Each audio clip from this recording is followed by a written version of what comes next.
বন্ধুরা দেখুন, এখানে একটা ছোট মেয়ে আর একটি বৃদ্ধ মহিলা মিষ্টি কুমড়া দিয়ে খেলতেছে। তারপরে এর মাঝখানে এই ছেলেটা এসে বলে, তোমরা এটা কি দিয়ে খেলতেছো? তারপর এই ছেলেটি মিষ্টি কুমড়াটি ভেঙে চলে যায়। তারপরে ছোট মেয়েটি এসে বলে, আম্মু তুমি আমাকে সুন্দর একটি বল বানিয়ে দেবে, আমরা খেলবো। তারপর ওই মেয়েটির মা বলে, আচ্ছা ঠিক আছে মা, তুমি যাও, আমি তোমার জন্য এখনই বল বানিয়ে দিচ্ছি। তারপর এই মহিলাটি একটি কাঠ নেওয়ার পর সব যন্ত্রপাতি আনার পর এখানে কাজ শুরু করতে থাকে আস্তে আস্তে।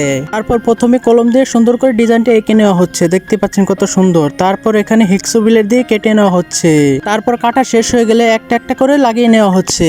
তো বন্ধুরা, তারপর কি হয় সেটা দেখার আগে তোমরা যদি আমার এই চ্যানেল নতুন হয়ে থাকো তাহলে অবশ্যই চ্যানেলটি সাবস্ক্রাইব করে দেবে এবং একটি লাইক করে দিবে। তারপর এই ফুটবলটিকে ফিনিশিং করার পর এই ফুটবলটিকে ভালো করে রং করে নিয়েছে, এখন দেখতে অনেক সুন্দর লাগতেছে, দেখতেই পাচ্ছেন। তো বন্ধুরা, আপনারা কমেন্ট করে জানিয়ে দেন কাঠের ফুটবলটা কেমন হয়েছে। তারপর এই ফুটবলটিকে ভালো করে ফিনিশিং দেওয়ার পর এই লুক আসার পরে এই মেয়েটি এসে বলে, আম্মা আমার ফুটবলটা দাও, অনেক সুন্দর হয়েছে ফুটবলটা। পরে এই মেয়েটি ফুটবলটি নিয়ে যায় তার দাদির কাছে, নিয়ে বলে, এই দেখো দাদি, আমাদের ফুটবলটা কত সুন্দর হয়েছে।